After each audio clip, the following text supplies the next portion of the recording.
Our News from the Hill segment tonight. President Trump ousts Secretary of State Rex Tillerson, announcing he will replace his top diplomat with CIA Director Mike Pompeo. The CIA chief, in turn, will be replaced with the current Deputy CIA Director Gina Haspel. The president said he and Tillerson disagreed on things, pointing to the Iran deal as a prime example.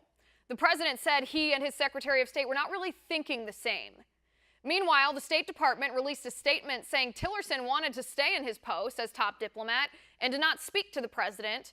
But recent reports say the president contacted Tillerson on Friday to ask for his resignation, but Tillerson himself asked the president to wait to announce the news until he returned home from his trip to Africa.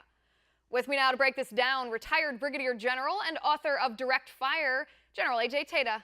General, good to see you, sir. Good to see you, Liz.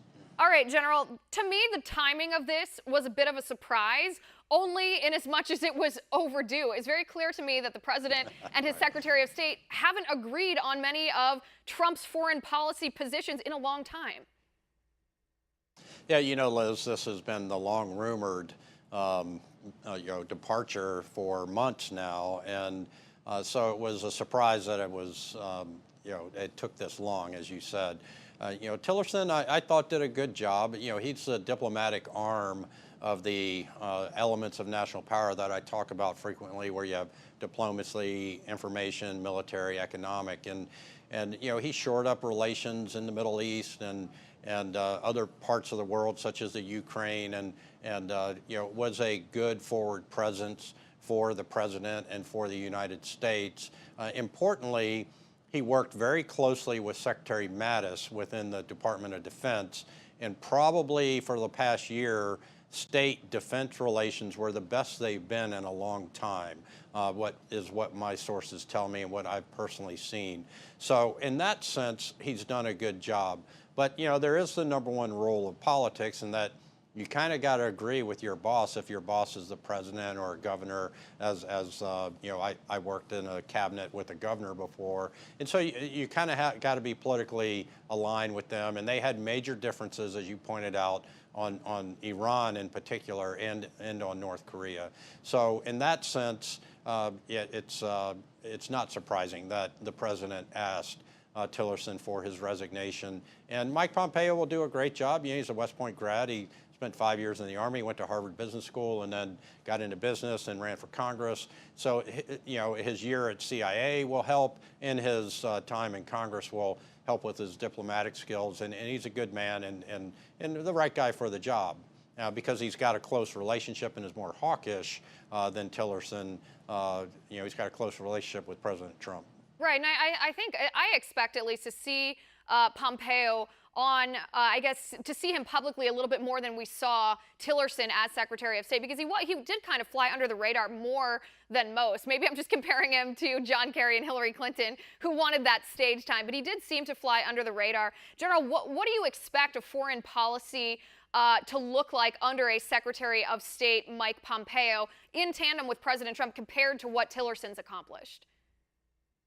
Well, that's a really good question. I think a lot of people are doing deep dive on that right now, when you take the chief spy, Mike Pompeo, who is also hawkish in Congress, particularly on things such as Benghazi and other types of, he was very aggressive there. I think what you can expect is a little bit more aggressive foreign policy. And I think what President Trump is getting ready for is the big talks that he has in May with Kim Jong-un, should they come to pass. And so I think he needed to make a decision early to have the right chemistry going in there with him. And so he's going to have a little bit more aggressive foreign policy. He's got a former military man, a West Point grad, as his Secretary of State, and moving forward in tandem, he wants to have that lockstep team that is seeing everything the way he sees it.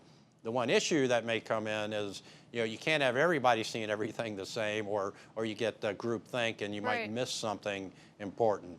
Right, and hopefully the president surrounds himself with at least one, if not more, naysayers, just like you said, to challenge ideas and to find the flaws, to make sure that they aren't flawed, because there is tremendous value in that. But as Secretary of State, I'm not sure Secretary of State is the role for the naysayer, because he or she, I suppose, is going to be the chief diplomat, is going to be implementing so much of the president's agenda. To have disagreements on policies as large as the Iran deal and North Korea, two of President Trump's probably primary foreign policy issues, that's a pretty serious breach, I think, between the top diplomat and the president.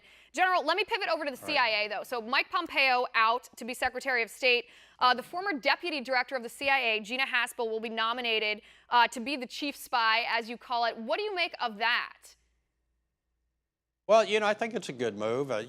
First of all, he's been very supportive of women in government and probably has more in his first term than President Obama had. And so I think it's a good move to put her in charge of that. I know that the mainstream media is seizing upon her being in charge of the black site in Thailand back in the early days of the war. And, everybody can Monday morning quarterback that today, right? So you go back and you say, well, we should have done X or we should have done Y. I mean, we had just been attacked. We'd lost 3,000 lives. We were trying to get information.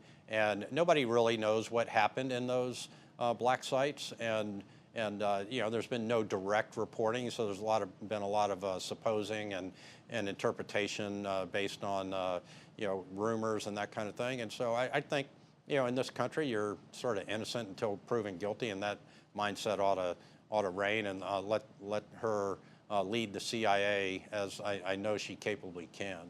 Right. I mean, the left right now they're calling her a war criminal. They're claiming that she presided over torture that was against international norms here. But it seems to me that liberals forget when they're talking about enhanced interrogation, which is very different than torture. They forget that in those years after 9/11, we were not attacked again by these terrorists, and one of the main reasons why we weren't attacked was because of the information that we got from these terrorists that we interrogated.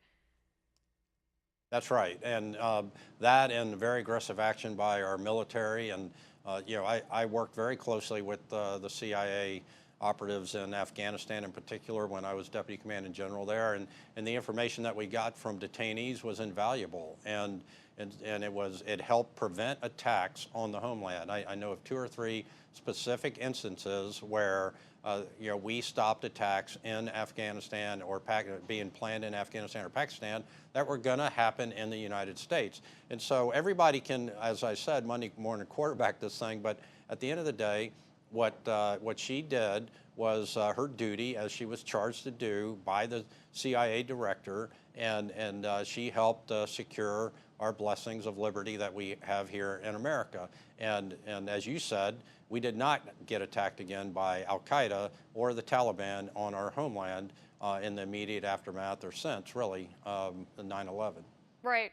And for that, I think we can all be thankful. It seemed like she did her job, the CIA's job, to help keep our country safe. General Tata, thanks for coming on the show, sir. It was great to talk to you.